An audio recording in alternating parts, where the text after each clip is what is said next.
श्रीगणेशाय नमः। अथ तृतीयस्कन्धे द्वाविंशोऽध्यायः।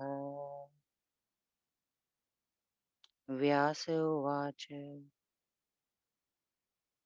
श्रुत्वा सुता वाक्यमनीन्द्येतात्मा नृपाश्च गत्वा नृपतिर्जगाद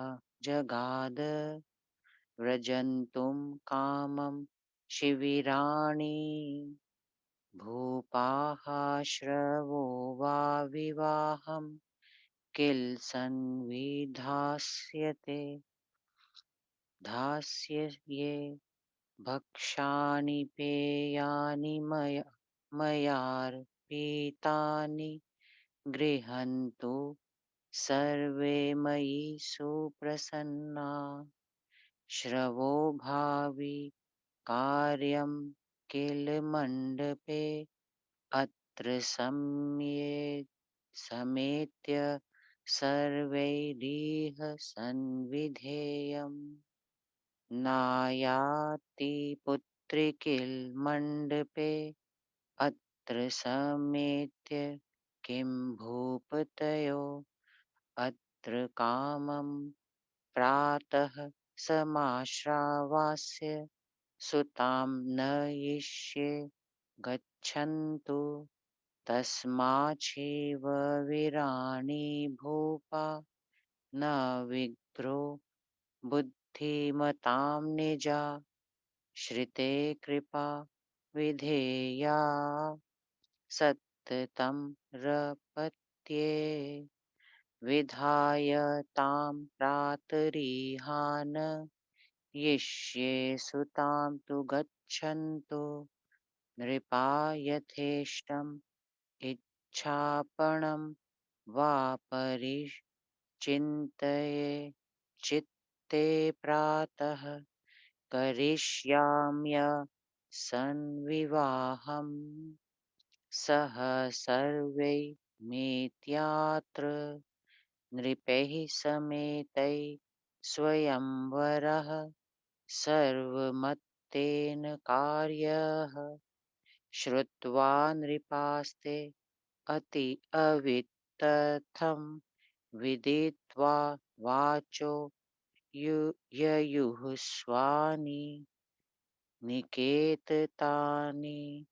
निकेतनानि विधाय पार्श्वे नगरस्य रक्षां चक्रुः क्रियामध्य दिनोदिताश्च सुबाहुरप्यार्यर्जनैः समेतश्चाकर्कार्याणि विवाहकाले पुत्रीं समाहूय गृहे सुगुप्ते पुरोहितैर्वेदविदां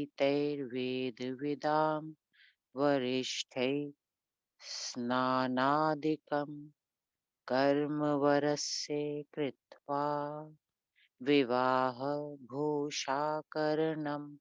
तथैव आनाय्य वेदीरचिते गृहे वै तस्यार्हणां भूमिपतिश्चकार सविष्टरं चाचमनीयमध्यं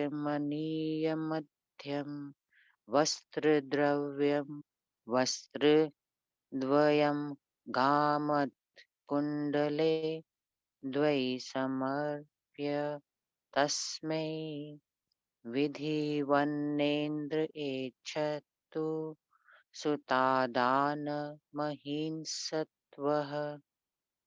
सोऽप्यग्रहीत सर्वमदीनचेताः शशाम चिन्ता अथ मनोर्मायाः कन्याम् सुकेशीं निधिकन्यकास्मामम्मेने तदा आत्मानमनुत्तं च भूषणवस्त्रदानैर्वरोत्तं तं वरोत्मं तं सचिवास्त दानीं नीन्युश्च ते कौतुकमण्डपातमुदावि मुदान्विताविद्भयाश्च सर्वे समाप्तभूषाम् विधिवद्विधिज्ञाः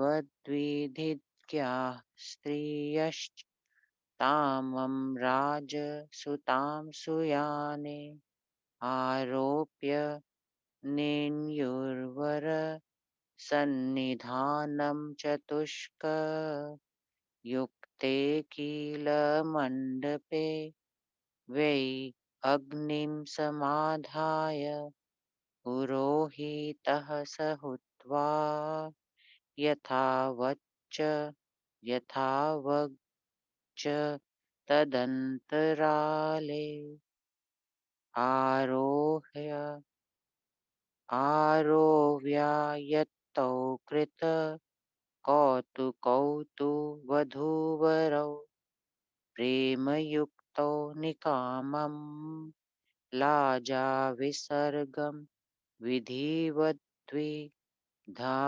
कृत्वा हुताचस्य प्रदक्षिणां च तौ चक्रतुस्तत्र यथोचितं तत्सर्वं विधानम् कुलगोत्रजातं शतद्वयं चाश्वयुजानं रथानां सुभूषितं चापि शरौघसंयुक्तं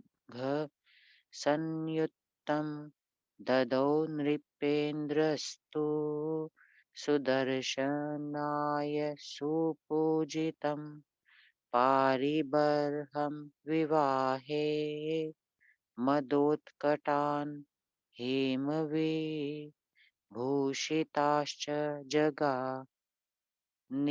जगान्गिरे शृङ्गसमान् देहान् शतं सपादं नृपसून्वेषौ ददावत् प्रेमयुक्तो नृपेन्द्रः दासीशतं काञ्चनभूषितं च करेणुकानां च शतं सुचारु समर्पयामासवराय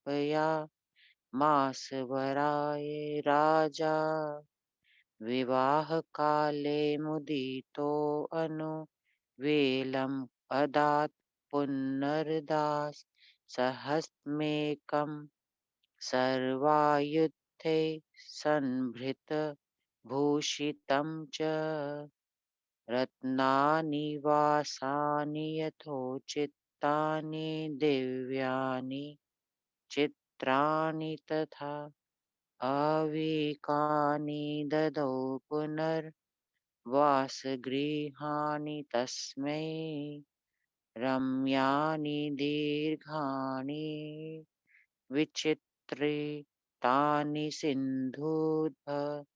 भवानां तुर्गोतमानामदात्सहस्रद्वितयं सुरमयं क्रमीलकानां च शतत्रयं वै प्रत्यादेश भारभृतां सुचारु शतद्वयं वै शक्तोत्तमानां तस्मै ददौ धान्यरसै प्रपूरितं मनोरमां राजसूतां प्रणम्य प्रणस्य जगाद वाक्यं वित्ताञ्जलि पुरः दासोऽस्मि ते राज सुते वरिष्ठे तद्ब्रूहि यत्स्यात्तु मनोगतं ते तं चारु वाक्यं निजगाद सापि स्वस्त्यस्तु ते भूप कुलस्य वृद्धिसन्मानि ताहं मम सुन्वे त्वया दत्ता यतो रत्नवरास्वकन्या न बन्धिपुत्रि नृपमाग्धि वासतौ मिह किं त्वां स्वजनमं महतरं सुमेरु तुल्यरस्तु कृतः सुतो अघ्मे सम्बन्धिना भूपति नोत्तमेन अहोति चित्रं नृपतेश्चरितं चरित्रं परं पवित्रं तब किं वदामि यदृष्ट राज्याय सुताय मे दत्ता त्वया पूज्यसुता वरिष्ठा वनाधिवासाय किलाधनाय पित्राविहीनाय विसैन्यकाय सर्वानिमान् भूमिपतिन् विहाय फलाशनायार्थ विवर्जिताय समान्विते अथ कुले बले च ददाति पुत्रीं नृपतिश्च भूयः न कोऽपि मे भूपसुते अर्थहीने गुणान्वितां रूपवतीं च दधात वैरं तु सर्वैः ससंविधाय नृपैर्वरिष्ठैर्बलसंयुतैः सुदर्शनायाथ सुतार्पिता मे किं वर्णयेधैर्यमिद्रं त्वदीयं निश्मय वाक्यानि नृपः प्रहष्टः कृताञ्जलिर्वाक्यमुवाच भूयः गृहाण राज्यं मम सुप्रसिद्धं भवामि सेनापतिरघ चाहं नो चेदर्घं प्रतिगृह्य चात्र सुतान्वितो राज्यफलानि भुङ्क्षव विहाय वाराणसीका निवासं निवासं वने पुरे वास मतो न मेऽस्ति नृपास्तु सन्तये वरुषान्विता वै गत्वा करिष्ये प्रथमं तु सान्त्वनं ततः परं द्वाव परावुपायौ नो चेततो युद्धमहं करिष्ये जयाजयौ दैव वशौ तथापि धर्मे जयो नैव कृतेऽप्यधर्मे तेषां किलाधर्मवतां नृपाणां कथं भविष्यत् यनुचिन्तितं वै आकर्ण्य तद्भाषितमर्थवच्च जगाद्वाक्यं हितकारकं तमं मनोरमा मानं वाप्य तस्मात् सर्वात्मना मोदयुता प्रसन्ना राजजीवं तेस्तु कुरुष्व राज्यं त्यक्त्वा भयं त्वं स्वसुतैः समेतः सुतोऽपि मे नूनमवाप्य राज्यं साकेतपुर्यां प्रचरिष्यतीह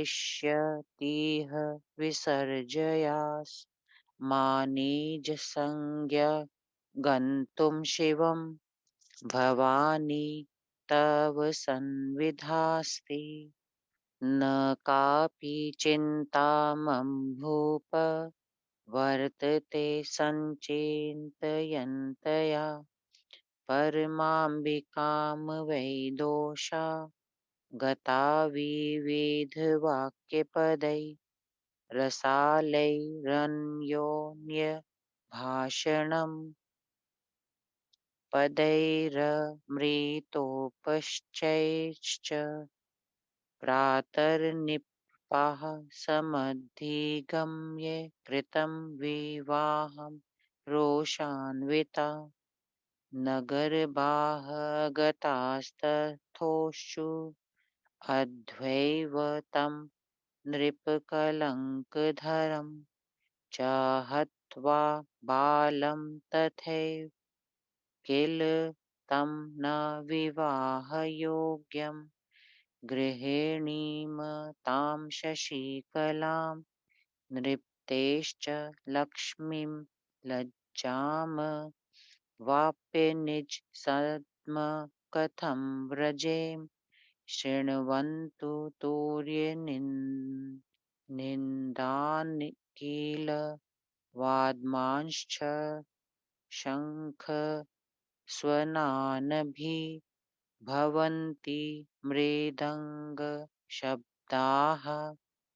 गीतध्वनिं च विविधम् निगमस्वप्नस्वनं च मन्यामहे नृपतिता नृपतिना अत्र कृतो विवाहः अस्मान् प्रत्यार्वचनैर्विधि वच्चकारवैवाहिकेन विधिना करपीडनं वै कर्तव्यमध किमहो प्रविचिन्तयन्तु भूपा परस्परमतिं च समर्थयन्तु एवं वदस्तु नृपतीश्व कन्यकायाः कृत्वा विवाहविधिं प्रतिमप्रभावः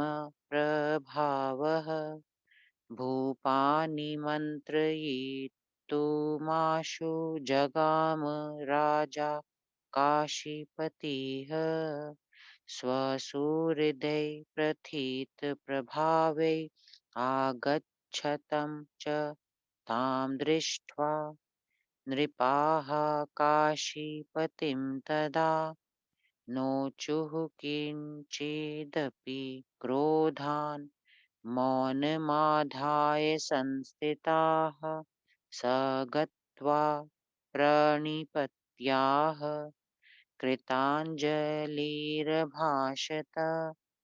आगन्तव्यं नृपैः सर्वे भोजनार्थगृहे मम कन्यया सौवृतो भूपः किं करोमि हिताहितं भवदीस्तु क्षमः कार्यो महान्तो हि दयालवः तन्निशम्य वचस्तस्य नृपा क्रोधपरिप्लुप्ता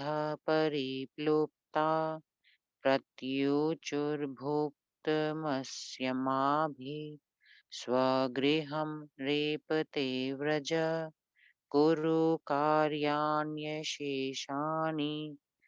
यथेष्ट सुकृतं कृतं नृपाः सर्वे प्रयान्त्वध स्वानि स्वानि गृहाणि वै सुबाहुरपि तच्छ्रुत्वा जगाम शङ्कितो गृहं किं करिष्यन्ति संविघ्ना क्रोधयुक्ता नृपोत्तमा गते तस्मिन् महीपालाश्चक्रुश्च सम्यक् पुनः रुद्रध्वा मार्गं ग्रहीष्यामः कन्यायां हत्वा सुदर्शन केचनोचुः किमस्माकं हन्त तेन नृपेण वै दृष्ट्वा तु कौतुकं सर्वं गमिष्यामो यथा गतम् इत्युक्त्वा ते नृपः सर्वे मार्गमाक्रम्य संस्थिता चकारोत्तरकार्याणि सुबाहु गृहं गतः। इति श्रीदेवी भागवते तृतीयस्कन्धे द्वाविंशोऽध्यायः। 22वां अध्याय। हिंदी अनुवाद। सुदर्शन शशिकला का विवाह। व्यास जी बोले, हे राजन, विशुद्ध अंतःकरण वाले महाराज सुबाहु कन्या की बातें सुनकर राजाओं के पास गए और उनसे कहा, हे महाराज गण, अब आप लोग अपने अपने शिविर को जाइए। मैं कन्या का विवाह कल कर दूंगा। मेरे द्वारा अर्पित भक्ष्य तथा पेय पदार्थों को आप लोग प्रसन्नता से स्वीकार करें। कल फिर आप लोग इस मंडप में पधारिएगा। उसी समय विवाह का कार्य संपन्न होगा। हे नरपतिगण, आज मेरी पुत्री मंडप में नहीं आ रही है, मैं क्या करूं? सवेरे उसे समझाकर मैं यहाँ लाऊंगा। अतएव अब आप अपने अपने शिविर को चलिए। बुद्धिमानों को चाहिए कि वे अपने आश्रितों के साथ विरोध भाव न रखें, बल्कि उन पर कृपा करें। सवेरे समझा बुझाकर मैं अपनी कन्या को यहीं ले आऊंगा। इस समय आप लोग जाइए। तब तक मैं भली भांति सोचकर इच्छा इच्छापन भी निर्धारित करके कल मैं इसका विवाह कर दूंगा। आप सब गजे आप सब राजे आइएगा। यह स्वयंवर सर्वसम्मति से होगा। राजा सुबाहु का वचन सुनकर उसे सच मानते हुए वे सारे राजे वे सारे राजे अपने अपने पड़ाव पर चले गए। नगर के आसपास रक्षा का प्रबंध करके वे लोग मध्यांग काल के कृतकों में लग पड़े। उधर राजा सुबाहु घर के सुसम्मानित लोगों के साथ वैवाहिक कार्य में संलग्न हो गए। वैदिक विद्या में श्रेष्ठ पंडितों को बुलाकर वे राजमहल के गुप्त स्थान में पुत्री को ले गए। वहां उन्होंने वर को स्नान करा के विवाह के योग्य वस्त्राभूषण पहनाया। तदंतर वेदी रचित घर में ले जाकर वर का पूजन किया। विष्टर आचमनीय जल, अर्घ, वस्त्र का जोड़ा, गौ और 2 कुंडल प्रदान करके महामनस्वी राजा सुबाहु ने विधिवत कन्यादान का संकल्प किया।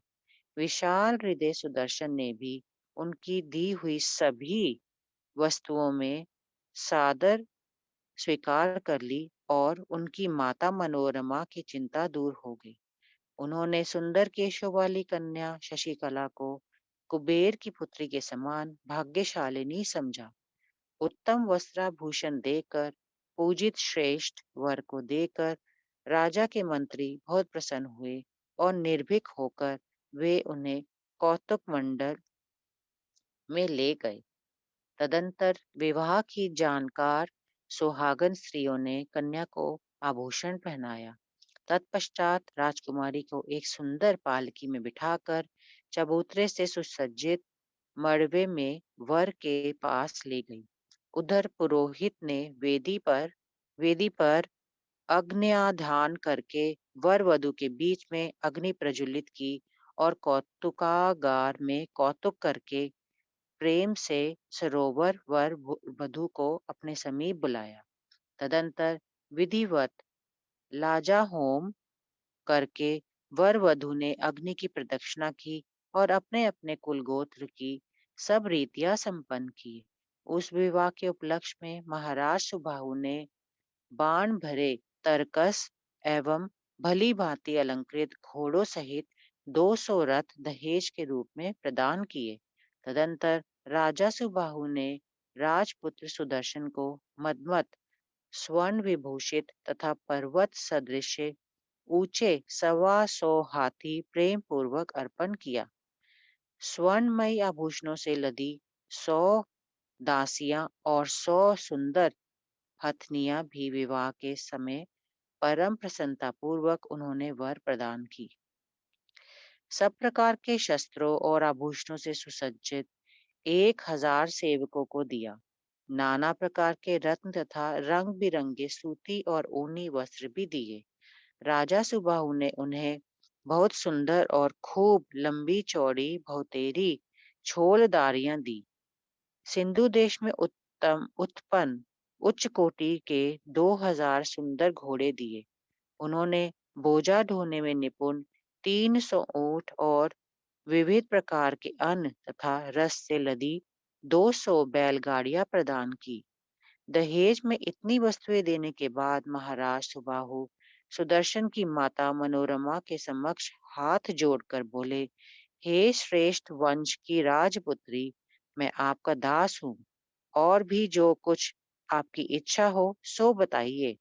तब राजमाता मनोरमा ने बहुत ही सुंदर वाणी में कहा, हे महाराज, आपने मेरे पुत्र को रत्न स्वरूपा कन्या देकर मुझे निहाल कर दिया है। आपका कल्याण हो और वंश वृद्धि होती रहे। हे राजन, न मैं किसी बंदीजन की पुत्री हूँ और न ही किसी भाट की कन्या हूँ। तब आप जैसे उत्तम समधि के गुण में मैं कैसे गाऊं? आज आपने इतना उत्तम संबंध करके मेरे पुत्र को सुमेरु पर्वत के समान उच्च बना दिया है। अहो, मेरे महाराज सुबाहु का चरित्र इतना विचित्र है कि उन्होंने मेरे राजभ्रष्ट पुत्र को अपनी आदरणीय तथा दुलारी पुत्री प्रदान कर दी है। जिस मुख से मैं आपके पवित्र गुणों का गान करूंगा, आपने स्वयंवर में आए हुए बड़े बड़े राजाओं को त्याग कर वनवासी, निर्धन, पितृहीन, सैन्य रहित, फलाहारी तथा कोष विहीन मेरे पुत्र को अपनी कन्या दे दी। संसार के साधारण लोग भी अपने समान बलि और अपने सदृश कुलीन व्यक्ति को ही अपनी कन्या देते हैं। हे राजन, कोई मनुष्य मेरे निर्धन पुत्र को अपनी रूपवती एवं गुणवती कन्या न देता। बड़े बड़े बलवान सैन्य संपन्न राजाओं के पास के साथ वैर करके आपने मेरे पुत्र सुदर्शन को अपनी कन्या प्रदान की है। आपके इस असाधारण धैर्य की मैं कितनी सराहना करूं। मनोरमा के इन वचनों को सुनकर महाराज सुबाहु बहुत प्रसन्न हुए और हाथ जोड़कर कहा कि आप मेरा यह सुप्रसिद्ध काशी का राज्य ले लो। आज से मैं आपका सेनापति होकर रहूंगा। यदि यह न चाहे तो मेरा आधा राज्य लेकर आप अपने बेटे के साथ यहाँ ही रहकर राज्य सुख का भोग करिए, क्योंकि काशी का निवास त्याग कर वन में आपका रहना मुझे नहीं भाएगा। ये सब राजे मुझ पर क्रुद्ध हैं। अब जाकर मैं पहले उन्हें सांत्वना देता हुआ साम नीति का प्रयोग करूंगा। इससे वे यदि न राजी होंगे तो कुछ देने लेने की चर्चा चलाकर दान नीति काम में लाऊंगा। इस पर भी वे यदि न मानेंगे तो युद्ध करूंगा। जय और पराजय भाग्य के अधीन रहते हैं, किंतु सदा धर्म की जय होती है। उन अधर्मी राजाओं की इच्छा कभी पूर्ण न होगी, वे कदापि विजयी नहीं हो सकते। महाराज सुबाहु के अर्थ संगत वचन सुनकर मनोरमा ने अपना सम्मान समझा और अत्यधिक प्रसन्न होकर वह हितकारी वचन कहा, हे राजन, आपका कल्याण हो। आप अपने पुत्रों के साथ निर्भय होकर सानंद काशी का राज्य करिए। एक दिन मेरा पुत्र भी अयोध्या का राज्य पाकर वहां जाएगा। अब आप हमें अपने घर की जाने की अनुमति दीजिए। भवानी आपका कल्याण करेंगी। हे राजन, निरंतर वर्मा अंबिका का ध्यान करते रहने के कारण हम लोगों को किसी बात की चिंता नहीं रहती। इस प्रकार दोनों संबंधियों के विविध वाक्यों द्वारा नाना प्रकार के सरस तथा अमृत के समान भरपूर अलंकृत करते करते रात बीत गई। सवेरा होने पर सब राजाओं को मालूम हुआ कि कन्या का विवाह हो गया है।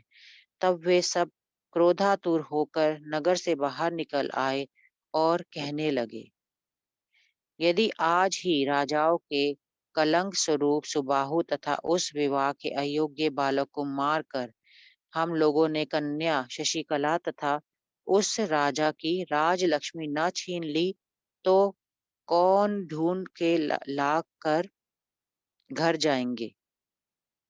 आप लोग सुनिए, तुड़हिया बज रही है, शंख ध्वनि सुनाई दे रही है, मृदंग उस ध्वनि को दबा रहा है, ध्यान के गीत गाए जा रहे हैं और वेद पाठ किया जा रहा है। इन लक्षणों से ज्ञात होता है कि विवाह हो गया। हम लोगों को बातों में फंसाकर राजा सुबाहु ने वैवाहिक विधि के अनुसार कन्या का विवाह कर दिया है। हे राजाओं, आप लोग परस्पर मंत्रणा करके यह सर्वसम्मत निश्चय करिए कि अब हमें क्या करना चाहिए। जब वे राजे परस्पर ऐसा परामर्श कर रहे थे, उसी समय असाधारण प्रभावशाली काशीन नरेश महाराज सुबाहु विवाह संबंधी सब कार्य समाप्त करके अपने प्रतिष्ठित हित मित्रों को साथ लेकर उन राजाओं को निमंत्रण देने गए। काशी नरेश को अपने ओर आते देखकर वे राजे क्रोध के कारण कुछ नहीं बोले और मौन धारण करके चुपचाप खड़े हो गए। राजा सुबाहु ने उन्हें प्रणाम किया और हाथ जोड़कर कहा, आज आप लोग भोजन करने के लिए मेरे मेरे घर पधारिए। कन्या ने अपने मन से राजा सुदर्शन को पति रूप में वरण कर लिया है। ऐसी स्थिति में मैं हित अहित क्या करूं? आप लोग शांत हो जाइए। किंतु महापुरुष बड़े दयालु होते हैं। राजा सुबाहु के वचन सुनकर वे राजे क्रोध से बावले हो गए और उन्होंने कहा, हे नृपते, हम लोग भोजन कर चुके, अब आप अपने घर पर जाइए। विवाह जो कार्य शेष रह गया हो, उसे जाकर पूरा कर लीजिए। आपने बड़ा भारी पुण्य कार्य कर डाला है। अब सब राजे अपने अपने घर चले जाएं। सुबाहु भी उनकी ताना भरी बातें सुनकर सशंक होते हुए अपने घर लौट गए। वे बार बार यही सोच रहे थे कि युद्ध क्रुद्ध राजे न जाने क्या करेंगे। राजा सुबाहु के चले जाने पर उन राजाओं ने प्रतिज्ञा की कि हम लोग रास्ते में सुदर्शन को मारकर राजकन्या को छीन लेंगे। उनमें से कुछ राजे बोले, हमें सुदर्शन से क्या काम, हमने यहाँ का सब कौतुक देख लिया है, अब अपने घर जा रहे हैं। ऐसा कहकर वे राजे उठकर खड़े हो गए। उधर महाराज सुबाहु अपने घर जाकर विवाह के शेष कार्य संपन्न करने लगे। इति श्री देवी भागवते तृतीय स्कंधे भाषाटीकायां द्वादशो द्वाविंशो अध्यायः। ओम